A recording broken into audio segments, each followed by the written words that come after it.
तुम्हाला असं काय वाटतंय आज ह्या क्षणाला ज्यावेळेस तुम्हाला हा पुरस्कार आणि जेव्हा तुम्हाला सन्मानित करण्यात आलंय, की असे कोणते ते टप्पे तुम्हाला महत्त्वाचे वाटले किंवा अशा काही गोष्टी असतात ना की त्यावेळेसचे आपले निर्णय जे आपल्याला वाटतं की ते तेव्हा कदाचित असं वाटतं की हे चुकतायत का, पण नंतर जाऊन समजतं की ते बरोबर होतं. तर आत्ता ह्या क्षणी असं काय वाटतंय की हो ह्या गोष्टी होत्या आणि ते टर्निंग पॉईंट्स ठरले आणि कदाचित आज त्यामुळे हा पुरस्कार मिळाला असेल? टर्निंग पॉईंट ठरले म्हणजे मुळात मी काम करणार होते कधी निश्चित नव्हतंच. लहानपणापासून वयाच्या 6व्या वर्षापासून मी काम करतो स्टेजवर. तर असं ठरलं नव्हतं की पुढे काहीतरी, पण एक दुर्दम्य इच्छावाद होता की नाही आपण करायचं, याच्यात काहीतरी करायला पाहिजे. सगळे लोक करतात मग मी का नाही करणार, मी पण करून दाखवेन, असं एक उगाच असायचं.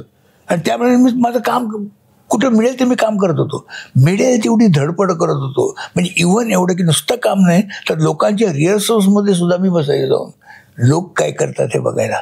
कारण मी काय करतो हे जितकं आपल्याला महत्त्वाचं आहे तितकं लोक काय करतात हे जास्ती महत्त्वाचं आहे. प्रत्येक काय आर्टिस्ट हा वेगवेगळा आहे, तो काय करतो प्रत्येक केल्यानंतर पुढे मग वाढायला लागली ती हे की आता झालं हे जरा पहिल्यांदा एकांकिकामध्ये सुरू केलं, नंतर मग बँकेत लागलो, बँकेमध्ये एकांकिकामध्ये सुरू केलं, तरी ते चालू होतं की याच्यावर पुढे काय, याच्या पुढे काय. त्याच्यातून मी पुढे मग प्रोफेशनल स्टेजवर आलो, तिथे काही वर्ष. आता त्याच्या पुढे काय, तर मग सिनेमा मिळाला. आता सिनेमा नुसतं मिळून चालत नाही, काय असतं सिनेमा मग तुम्ही त्याच्यात यशस्वी होऊन दाखवलं पाहिजेत. कारण नुसतं सिनेमात काम करणे याला महत्त्व नाही आहे, तुम्ही कशी तुमची अचिव्हमेंट त्यातली काय हे जास्ती महत्त्वाची ठरते. त्यामुळे सिनेमा केल्यानंतर तो रोल तुम्हाला चांगला मिळाला पाहिजे, तो रोल तुम्ही चांगल्या रीतीने गेला पाहिजे तुमच्याकडून. मी तो केला आणि ते पिक्चर म्हणजे पांडू हवालदारच्या रोलने जेव्हा मला पहिलं अवॉर्ड मिळालं तेव्हा म्हटलं की मी सही रस्त्यावर आहे. आणि मला घरून तसा विरोध होता पहिल्यांदा, कारण आमच्या घरात हे वातावरण आर्टचं कलेचं वातावरण होतंच.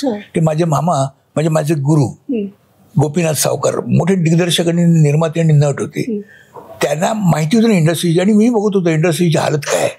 त्यावेळेला इंडस्ट्रीमध्ये नुसतं राहून सिनेमा नाटकार करून पोट भरणं मुश्किल होतं त्यावेळेला तुटपुंजे पैसे मिळायचे, तुटपुंजे प्रयोग शो व्हायचे, त्यामुळे जगणं त्याच्यावर मुश्किल होतं.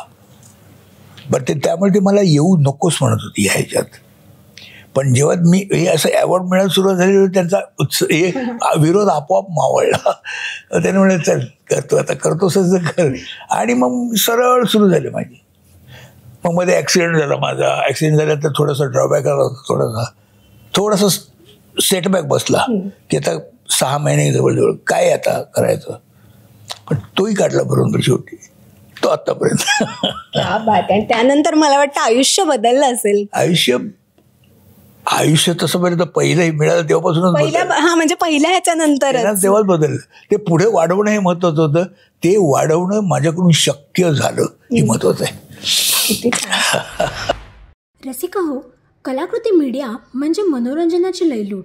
मनोरंजन क्षेत्रातील किस्से व घडामोडींचा आस्वाद घेण्यासाठी कलाकृती मीडिया या यूट्यूब चॅनलला सबस्क्राईब करा आणि व्हिडिओ लाईक करा.